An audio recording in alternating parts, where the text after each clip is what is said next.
Assalamualaikum warahmatullahi wabarakatuh. Kepada yang terhormat dosen pengampu tata kelola manajemen risiko. Di sini kami dari kelompok E atau kelompok 5 izin memaparkan materi tentang risk management dan mitigasi aset tetap.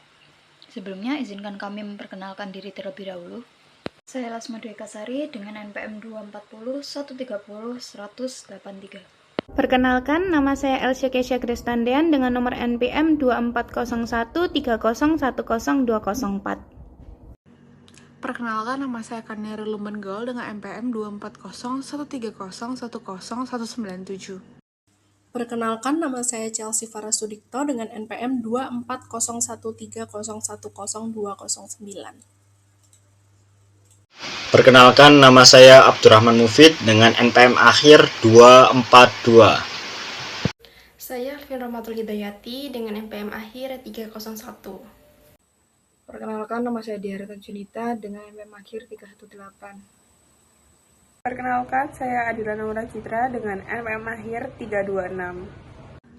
Oke, selanjutnya saya akan membahas mengenai konteks manajemen risiko pada aset tetap, yang dimana berbeda dengan aset lancar, aset tetap memiliki nilai yang besar, yang dimana ini digunakan dalam jangka panjang dan tidak mudah untuk dicairkan menjadi kas. Karena sifatnya tersebut, keputusan terkait aset tetap tidak bisa dianggap sebagai keputusan biasa, melainkan keputusan strategis yang akan mempengaruhi perusahaan dalam jangka waktu yang lama.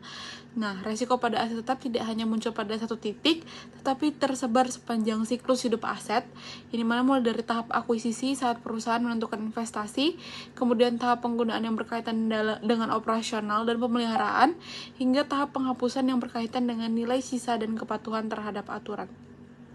Selain itu, perusahaan juga harus mempertimbangkan resiko lain seperti kemungkinan kerusakan fisik atau kehilangan aset, perkembangan teknologi yang dapat membuat aset menjadi usang, serta perubahan regulasi yang semakin ketat, terutama terkait lingkungan dan keselamatan kerja.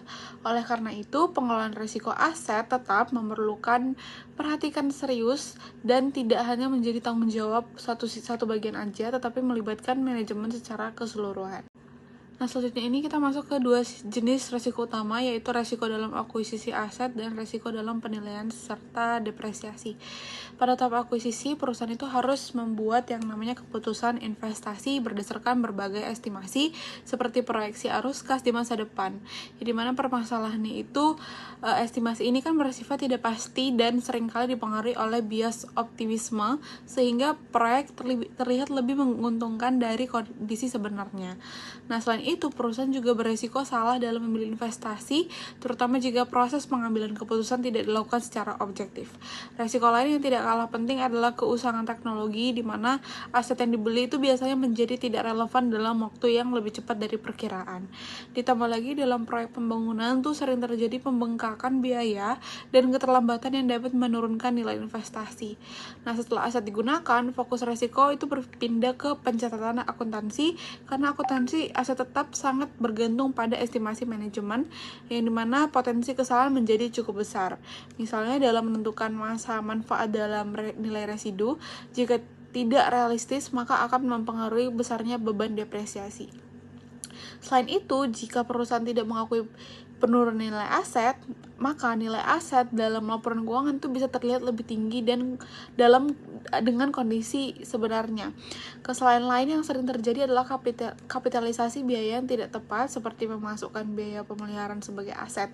Ini mana hal-hal ini tuh dapat menyebabkan laporan keuangan menjadi tidak akurat dan berpotensi menyesatkan pengguna laporan. Baik, selanjutnya adalah risiko kehilangan atau kerusakan fisik pada aset tetap. Nah, pada bagian ini itu kita membahas terkait risiko kehilangan atau kerusakan fisik pada aset tetap. Berbeda dengan risiko akuntansi yang hanya mempengaruhi pencatatan, risiko ini itu lebih berdampak langsung pada keberadaan aset dan kelangsungan operasional perusahaan. Sumber risiko utamanya yang pertama adalah bencana alam seperti gempa bumi, kebakaran atau badai yang dapat merusak gedung pabrik maupun infrastruktur perusahaan.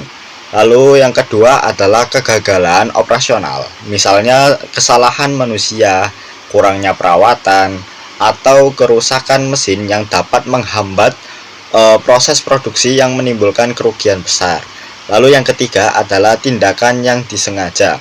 Nah, seperti pencurian, vandalisme, atau sabotase, terutama pada aset bernilai tinggi, itu seperti kendaraan atau peralatan. Lalu ada juga yang namanya ghost asset, yakni aset yang masih tercatat di laporan keuangan, tetapi secara fisik itu aset tersebut sudah hilang atau tidak ada wujudnya. Nah, hal ini itu menunjukkan lemahnya pengendalian internal. Lalu untuk mengurangi risiko tersebut, perusahaan itu perlu untuk menerapkan keamanan fisik, melakukan inspeksi rutin, perawatan preventif, dan memiliki perlindungan asuransi yang memadai. Selanjutnya di sini ada pengendalian penanganan risiko pada aset tetap. Nah, pengendalian risiko pada aset tetap itu penting karena aset tetap biasanya bernilai besar dan dipakai dalam jangka waktu yang lama. Karena itu, perusahaan harus menerapkan pengendalian sejak awal. Sebelum membeli aset, itu perlu dilakukan perencanaan yang matang, analisis kebutuhan, penyusunan anggaran, dan persetujuan dari pihak berwenang agar investasi itu tepat sasaran.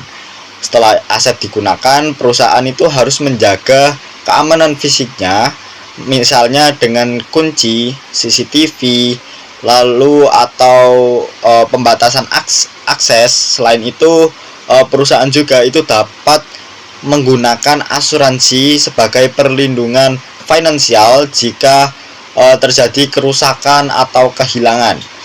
Dengan pengendalian yang baik, nilai aset tetap itu dapat terjaga, operasional perusahaan lebih efisien, lalu dan keberlanjutan usaha itu lebih terjamin. Di slide ini saya akan menjelaskan tentang yang pertama ada prosedur otorisasi pemberian aset. Nah, otorisasi bukan sekedar tanda tangan, melainkan mekanisme untuk mencegah penyalahgunaan dana perusahaan atau fraud.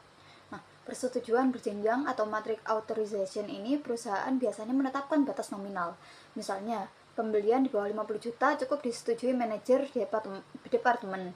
Namun di atas 500 juta wajib hingga direktur utama. Hal ini memastikan pengeluaran besar diketahui oleh pembuatan keputusan tertinggi. Lalu ada pembandingan harga atau bidding process. Nah, ini membandingkan minimal 3 vendor bertujuan untuk mendapatkan value for money. Tidak selalu yang termurah, tapi yang memiliki kualitas dan layanan purna jual terbaik. Lalu kelengkapan dokumen. Dalam audit, three-way matching atau mencocokkan PR atau PO, surat jalan, dan invoice sangat penting untuk memastikan bahwa barang yang dibayar benar-benar telah dipesan dan diterima. Lalu, yang kedua saya akan menjelaskan tentang pengamanan fisik aset atau penjagaan dan asuransi. Bagian ini berfokus pada mitigasi risiko kehilangan, kerusakan, atau klaim kepemilikan. Ada aset tagging atau labeling. Setiap aset diberi kode unik, misalnya berupa barcode atau QR code. Ini mempermudah pelacakan lokasi aset, siapa pemegang tanggung jawabnya, dan kapan terakhir kali diservis. Lalu asuransi aset. Ini untuk aset seperti gedung, mesin pabrik, atau pengendaraan operasional. Asuransi melindungi perusahaan dari kerugian finansial mendadak akibat bencana alam, kebakaran, atau pencurian. Lalu ada stock of name aset. Ini dilakukan secara berkala, misal 6 bulan sekali, untuk mencocokkan jumlah fisik di lapangan dengan data di buku besar. Jika ada selisih, perusahaan harus melakukan rekonsiliasi atau penyesuaian akuntansi. Lalu, yang ketiga saya akan menjelaskan tentang perencanaan dan anggaran belanja modal atau CAPEX. Belanja modal atau capital expenditure atau CAPEX berdampak panjang pada arus kas perusahaan, sehingga perencanaannya harus matang. Di sini ada cost benefit analysis. Sebelum membeli aset, perusahaan menghitung apakah manfaat ekonomi atau pendapatan atau efisiensi yang dihasilkan di masa depan lebih besar daripada biaya pembelian dan pemeliharaan. Lalu ada penyusunan master plan. Aset tetap biasanya tidak dibeli secara mendadak. Kebutuhan aset setahun di depan sudah dipetakan sejak akhir tahun sebelumnya agar perusahaan bisa mengatur likuiditas atau ketersediaan kas. Lalu yang terakhir ada evaluasi realisasi. Jika anggaran belanja modal melonjak melebihi target atau over budget, manajemen harus mengevaluasi apakah terjadi pemborosan atau ada perubahan kondisi pasar yang tidak terduga. Pada slide ini, saya akan membahas tentang risk register khusus untuk akuisisi dan penilaian. Nah, singkatnya, risk register ini bukan sekedar daftar masalah, melainkan alat dokumentasi strategis untuk memitigasi resiko yang muncul saat kita membeli atau menilai aset pada perusahaan. Nah, mengapa ini penting? Karena fokus utama kita adalah dampak finansial jangka panjang. Nah, aset tetap itu biasanya bernilai besar, sehingga kesalahan kecil di awal akan bisa membebani keuangan kita selama bertahun-tahun. Nah, dengan dokumentasi formal ini, kita itu memastikan setiap risiko memiliki pemilik atau penanggung jawab yang jelas dan rencana penanganan yang konkret. Harapannya, kita bisa mengidentifikasi titik kerentanan di seluruh siklus hidup aset dan menjadikan proses ini sebagai alat kolaborasi lintas fungsi antara tim teknik, operasi, dan keuangan agar kita memiliki satu visi yang sama. Selanjutnya, kita akan membahas tentang resiko pembelian di atas harga pasar dan resiko kesalahan klasifikasi aset. Yang pertama, pada resiko pembelian di atas harga pasar. Nah, resiko finansial ini sering terjadi akibat tender yang tidak kompetitif, kurangnya due diligence atau uji tuntas, atau dalam skenario terburuk adanya kolusi.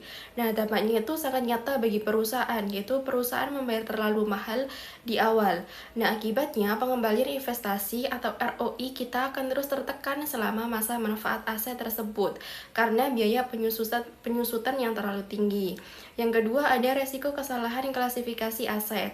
Nah, ini berkaitan erat dengan kepatuhan pelaporan keuangan. Nah, seringkali terjadi kesalahan dalam kapitalisasi biaya, misalnya pengeluaran yang seharusnya dicatat sebagai beban atau biaya operasional justru dicatat sebagai aset. Nah, secara tampilan di atas kertas, laba dan nilai aset kita memang terlihat tinggi. Namun, ini adalah informasi yang menyesatkan secara akuntansi dan dapat menjadi temuan audit yang serius di kemudian hari. Baik, di sini saya akan menjelaskan mengenai salah satu risiko dalam pengelolaan aset tetap, yaitu impairment yang tidak dicatat.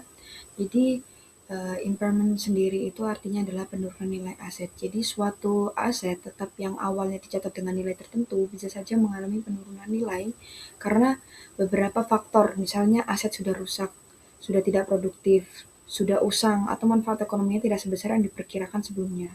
Nah, risiko impairment yang tidak dicatat ini terjadi ketika perusahaan gagal mengakui kerugian penurunan nilai tersebut.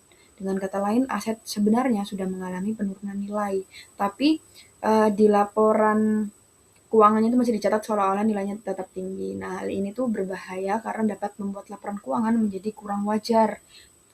Nilai aset tetap di neraca bisa terlihat lebih besar daripada kondisi sebenarnya. Nah, selain itu, laba ditahan juga bisa terlihat lebih tinggi karena perusahaan tidak mencatat kerugian impairment yang seharusnya diakui. Nah, dalam risk register ini, risiko ini muncul karena beberapa penyebab. Salah satunya adalah manajemen enggan mengakui kerugian karena pengakuan impairment ini dapat menurunkan laba atau memperburuk tampilan laporan keuangan. Penyebab lainnya adalah kurangnya pemantauan terhadap indikator penurunan nilai aset. Contohnya, ada aset toko atau peralatan yang sudah tidak lagi menghasilkan manfaat seperti sebelumnya, tapi perusahaan itu tidak melakukan impairment test. Akibatnya ya bukti penurunan nilai aset itu diabaikan dan laporan keuangan itu menjadi tidak mencerminkan kondisi yang sebenarnya. Nah, risiko ini dinilai tinggi karena penilaian impairment ini bersifat subjektif.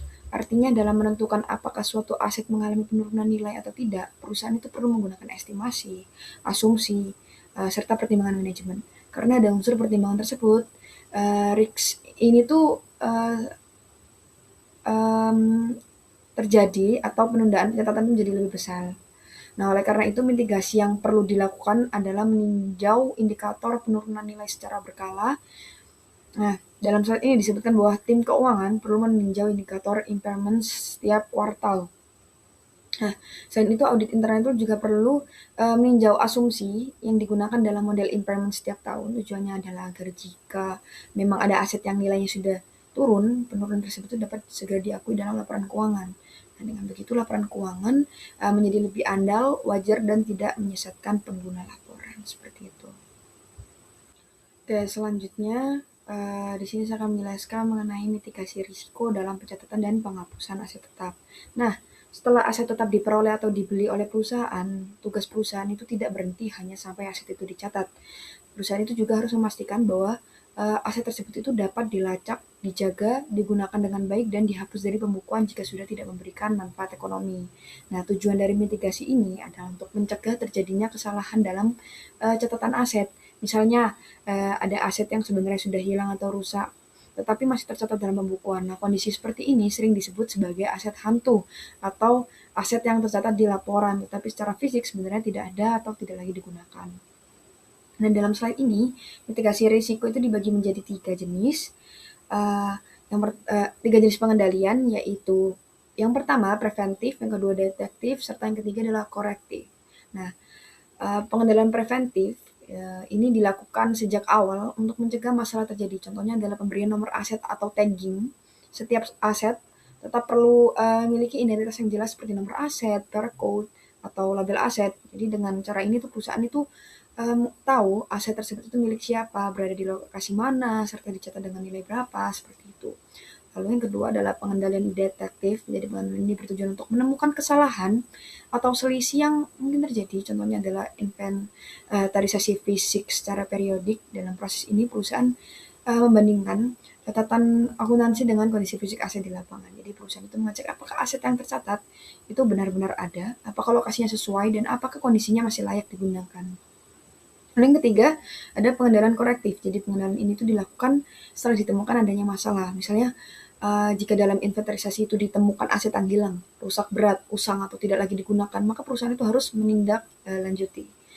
Jadi aset itu tuh nggak boleh dibiarkan tetap tercatat begitu aja. Jadi perusahaan itu perlu melakukan investigasi, meminta otorisasi dari pihak yang berwenang, lalu melakukan penghapusan aset dari pembukuan jika memang aset tersebut sudah tidak memiliki manfaat ekonomi. Nah, jadi inti dari mitigasi ini adalah membentuk siklus pengelolaan aset yang lengkap. Jadi aset harus dicatat dengan benar sejak awal, dicek keberadaannya, kemudian dihapus dari pembukuan jika ada yang nggak sesuai dengan kondisi sebenarnya. Jadi dengan adanya pengendalian preventif, detektif, dan korektif ini, perusahaan itu dapat memperoleh keyakinan bahwa aset yang dilaporkan dalam neraca itu benar-benar ada, masih digunakan, serta nilainya dijanjikan secara wajar. Seperti itu.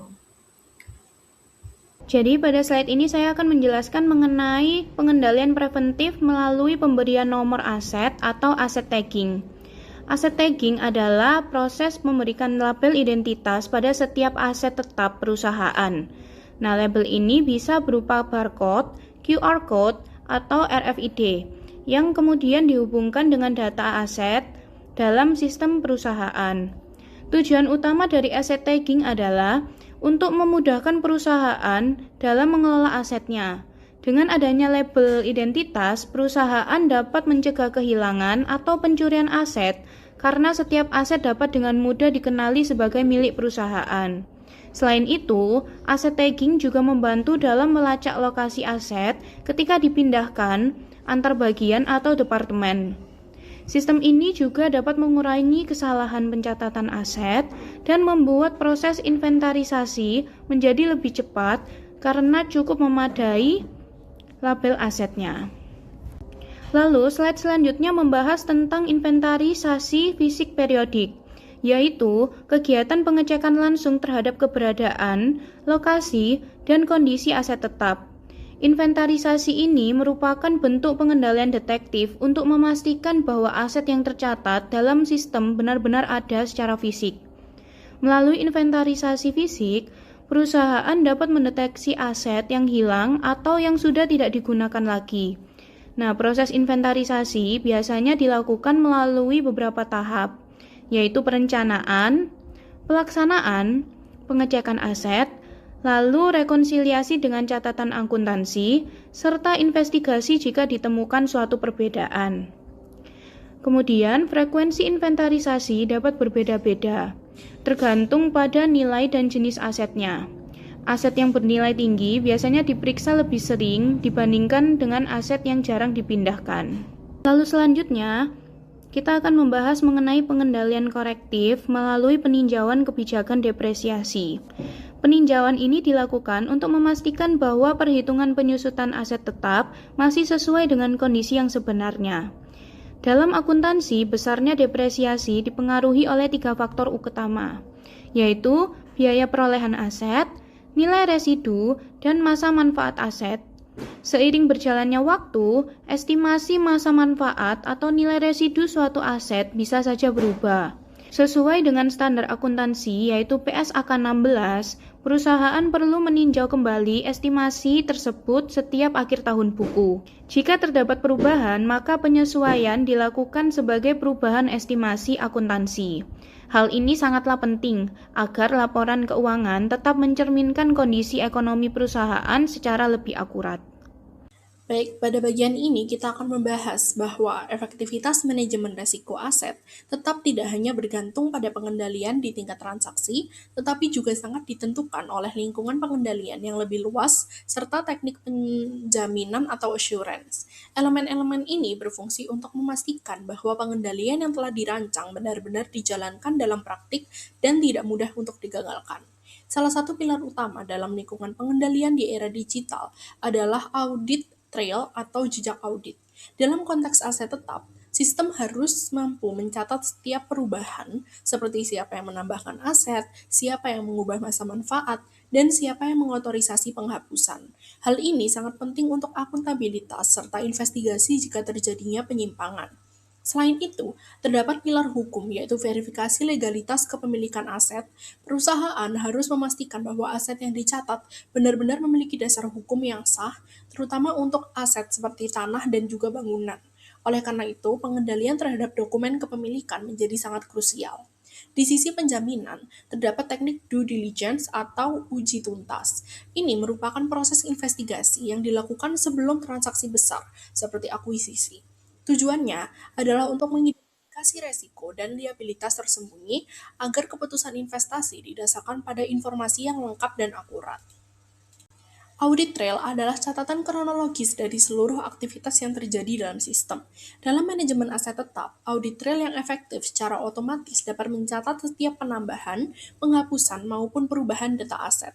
Audit trail yang baik harus mencakup 4 informasi utama, yaitu apa yang diubah, siapa yang mengubah, kapan perubahan dilakukan, serta nilai sebelum dan sesudah perubahan. Manfaat audit trail sangat besar. Pertama, sebagai pengendalian preventif, karena karyawan akan cenderung untuk menghindari tindakan tidak sah ketika mengetahui semua aktivitas mereka tercatat. Kedua, sebagai pengendalian detektif, yang membantu manajer dan auditor dalam meninjau serta mengidentifikasi perubahan yang terjadi, sekaligus mendukung proses investigasi jika ditemukan penyimpangan. Dalam lingkungan modern, integritas audit trail juga harus sangat dijaga. Akses terhadap audit trail perlu untuk dibatasi, dan yang paling penting, catatan tersebut tidak boleh diubah atau dihapus, bahkan oleh administrator sistem. Dengan demikian, audit trail menjadi salah satu indikator penting dari sistem informasi akuntansi yang dirancang dengan baik dan berperan besar dalam memperkuat tata kelola aset tetap. Selanjutnya saya akan menjelaskan tentang verifikasi legalitas kepemilikan aset.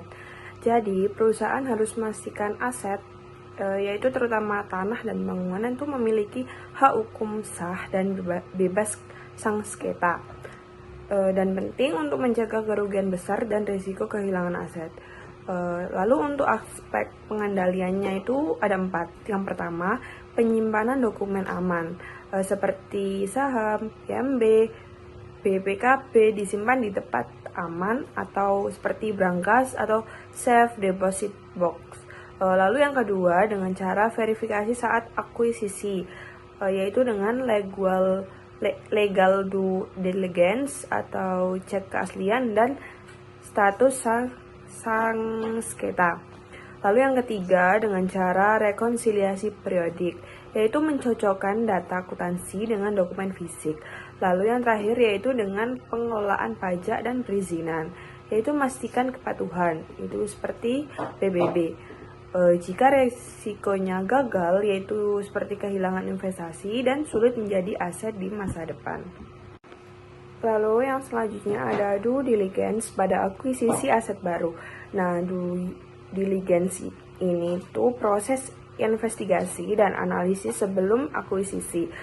Nah, tujuannya itu untuk mengurangi resiko dan memastikan keputusan yang tepat. Nah, due diligence menjadi sangat krusial dalam dua skenario. Yang pertama yaitu pada skenario akuisisi aset tunggal yang bernilai tinggi dan akuisisi bisnis atau merger dan akuisisi. Nah, untuk lingkup utama dari due diligence yaitu yang pertama yaitu pada inspeksi fisik, yaitu kondisi aset dan biaya perbaikan. Lalu pada verifikasi hukum yaitu kepemilikan dan kepatuhan regulasi, lalu pada penilaian atau valuasi yaitu nilai pasar wajar, lalu pada analisis operasional yaitu kinerja dan efisiensi, lalu yang terakhir pada analisis kepatuhan yaitu aturan lingkungan dan keselamatan.